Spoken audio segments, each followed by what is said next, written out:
Hey family, this is day 25 of our Reading Through the Bible in a Year Together series. Today we're covering Exodus chapters 28 through chapter 30, verse 21. We won't finish all of 30 today. But where we are right now is that Moses, is up on Mount Sinai and he's receiving instructions from God on the building of the tabernacle, and as we're going to see a little bit today, the anointing and making holy of the priests. So let's see how that goes.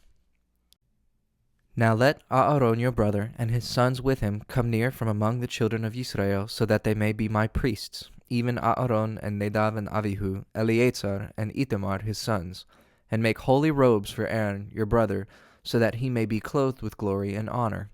Give orders to all the wise-hearted workmen, whom I have made full of the spirit of wisdom, to make robes for Aaron, so that he may be made holy as my priest. This is what they are to make: a priest's bag, an ephod, and a robe, and a coat of colored needlework, a headdress, and a linen band. They are to make holy robes for Aaron your brother, and for his sons, so that they may do the work of priests for me.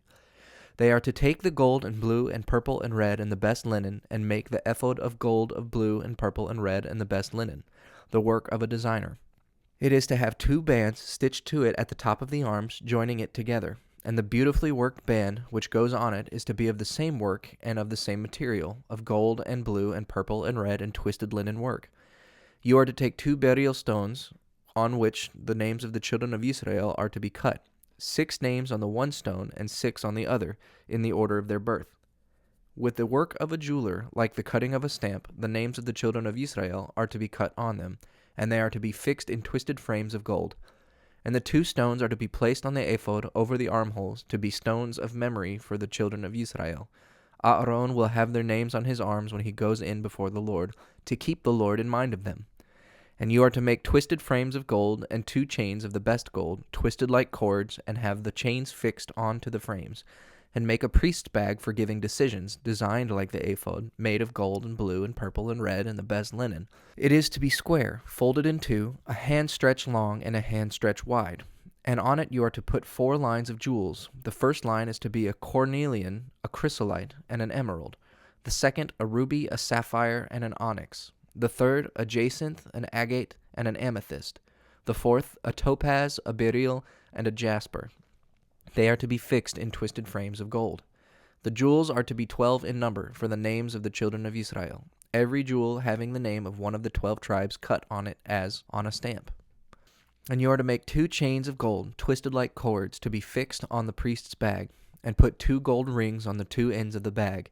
Put the 2 gold chains on the 2 rings at the end of the bag, joining the other ends of the chain to the gold frames, and putting them on the front of the ephod at the top of the arms. Then make 2 gold rings and put them on the lower ends of the bag at the edge of it on the inner side nearest to the ephod. And make 2 more gold rings and put them on the front of the ephod at the top of the arms, at the join, over the worked band, so that the rings on the bag may be fixed to the rings of the ephod by a blue cord and onto the band of the ephod, so that the bag may not come loose from the ephod. And so Aaron will have the names of the children of Israel in the priest's bag over his heart whenever he goes into the holy place, to keep the memory of them before the Lord. And in the bag you are to put the Urim and the Thummim, so that they may be on Aaron's heart whenever he goes in before the Lord. And Aaron may have the power of making decisions for the children of Israel before the Lord at all times. The robe which goes with the ephod is to be made all of blue, with a hole at the top. In the middle of it, the hole is to be edged with a band to make it strong, like the hole in a coat of a fighting man, so that it may not be broken open. And round the skirts of it put fruits in blue and purple and red, with bells of gold in between, a gold bell and a fruit in turn all around the skirt of the robe. Aaron is to put it on for his holy work, and the sound of it will be clear, when he goes into the holy place before the Lord, and when he comes out, keeping him safe from death. You are to make a plate of the best gold, cutting on it, as on a stamp, these words: Holy to Yahweh. Put a blue cord on it, and put it on the front of the twisted headdress, and it will be over Aaron's brow, so that Aaron will be responsible for any error in all the holy offerings made by the children of Israel. It will be on his brow at all times, so that their offerings may be pleasing to the Lord. The coat is to be made of the best linen, worked in squares, and you are to make a headdress of linen, and a linen band worked in needlework. And for Aaron's sons you are to make coats, and bands, and headdresses, so that they may be clothed with glory and honor. These you are to put on Aaron your brother and on his sons, putting oil on them, separating them and making them holy, to do the work of priests to me. And you are to make them linen trousers, covering their bodies from the middle to the knee. Aaron and his sons are to put these on whenever they go into the tent of meeting or come near to the altar, when they are doing the work of the holy place, so that they may be free from any sin causing death. This is to be an order for him and his seed after him forever. This is what you are to do to make them holy, to do the work of priests to me. Take 1 young ox and 2 male sheep, without any mark on them, and unleavened bread and unleavened cakes mixed with oil, and thin unleavened cakes on which oil has been put, made of the best bread meal. Put these in a basket and take them, with the ox and the 2 sheep. And let Aaron and his sons come to the door of the tent of meeting, and there let them be washed with water. Take the robes, and put the coat and the dress and the ephod and the priest's bag on Aaron. Put the band of needlework around him, and let the headdress be placed on his head, and the holy crown on the headdress. Then take the oil and put it on his head, and take his sons and put their robes on them, and put the linen bands around Aaron and his sons, and the headdresses on them, to make them priests by my order forever. So you are to make Aaron and his sons holy to me. Then let the ox be taken in front of the tent of meeting, and let Aaron and his sons put their hands on its head. And you are to put the ox to death before the Lord at the door of the tent of meeting. Then take some of the blood of the ox, and put it on the horns of the altar with your finger, draining out all the rest of the blood at the base of the altar. And take all the fat covering the inside of the ox, and the fat joining the liver and the 2 kidneys with the fat around them, and let them be burned on the altar. But the flesh of the ox and its skin and its waist parts are to be burned outside the circle of the tents, for it is a sin offering. Then take 1 of the sheep, and let Aaron and his sons put their hands on its head. Then let it be put to death, so that the sides of the altar are marked with its blood. Then the sheep is to be cut up into its parts, and after washing its legs and its inside parts, you are to put them with the parts and the head. And let them all be burned on the altar as a burnt offering to the Lord, a sweet smell, an offering made by fire to the Lord. Then take the other sheep, and after Aaron and his sons have put their hands on its head, you are to put the sheep to death, and take some of its blood and put it on the point of Aaron's right ear, and of the right ears of his sons, and on the thumbs of their right hands and the great toes of their right feet, dropping the rest of the blood on the sides of the altar. Then take some of the blood on the altar and the oil, and put it on Aaron and his robes, and on his sons and on their robes, so that he and his robes and his sons and their robes may be made holy. Then take the fat of the sheep, the fat tail, the fat covering the insides, and the fat joining the liver and the 2 kidneys with the fat around them, and the right leg. For by the offering of this sheep they are to be marked out as priests. And take 1 bit of bread, and 1 cake of oiled bread, and 1 thin cake out of the basket of unleavened bread which is before the Lord, and put them all on the hands of Aaron and of his sons, to be waved for a wave offering before the Lord.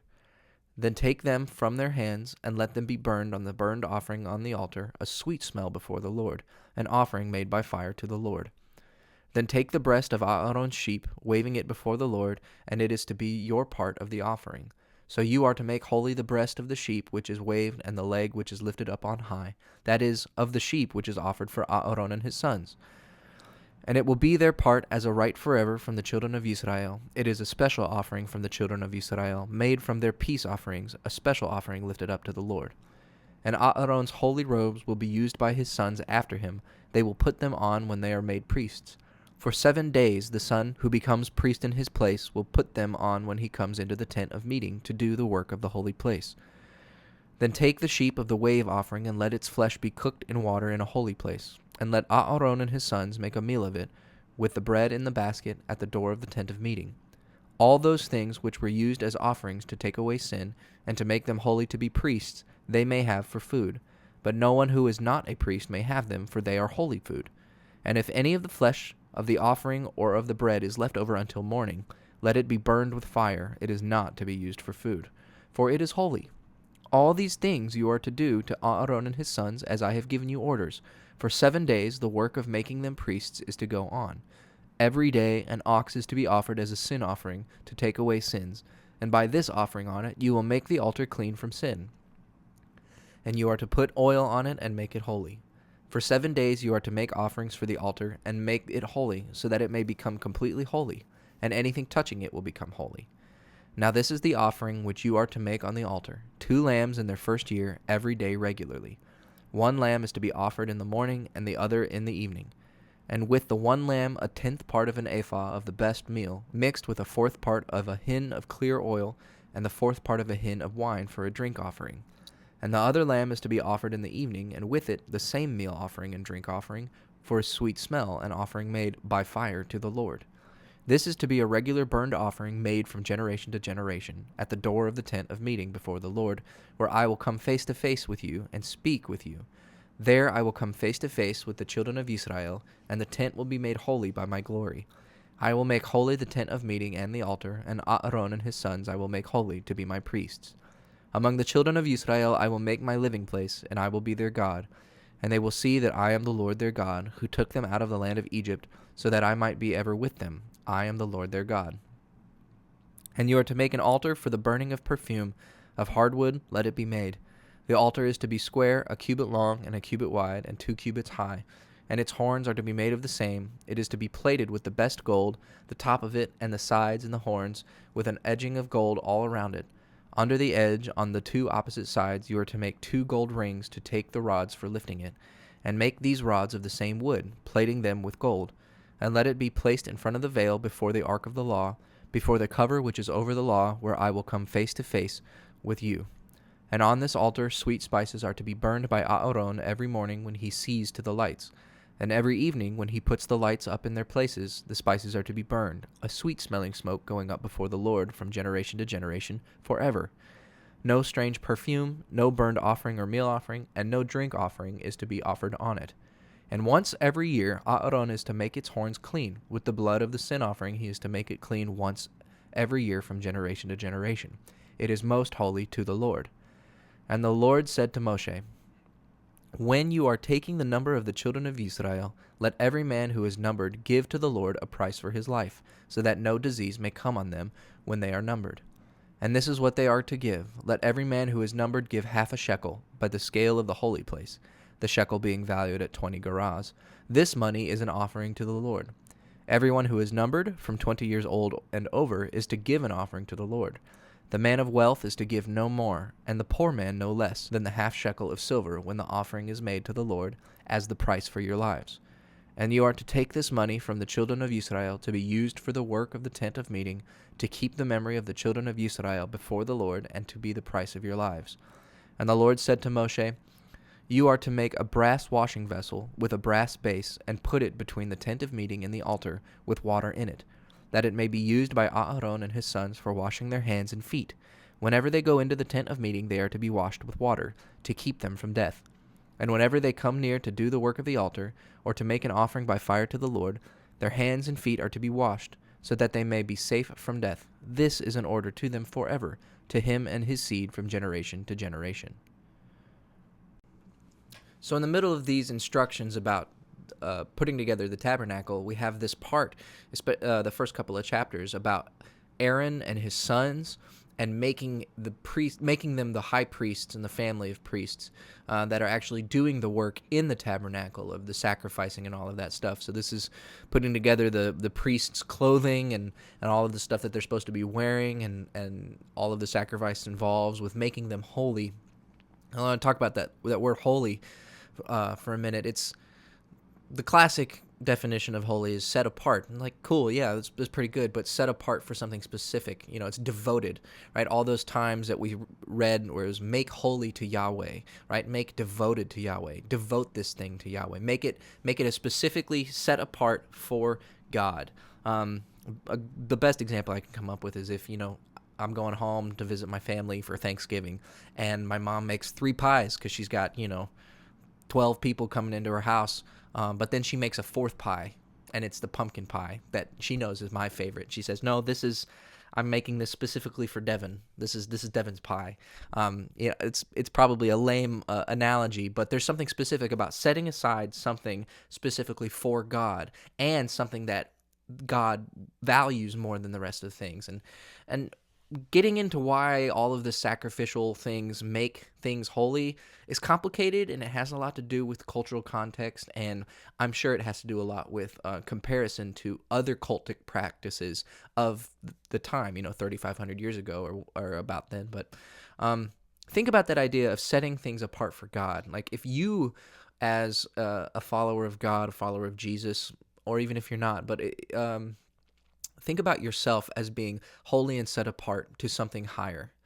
Um, what does that look like for you, right? Can you just be common, making the common mistakes, not caring, making the worst impact on the world? Or are you supposed to be set aside so that you can in fact make the world a better place, so that you can do specific things that uh, speak to a higher conscientiousness? I got a little philosophical there just because I don't know everybody who's watching these videos, but um, setting aside something and devoting it to the better purpose is a little bit of something to meditate on today. I hope you have a wonderful day.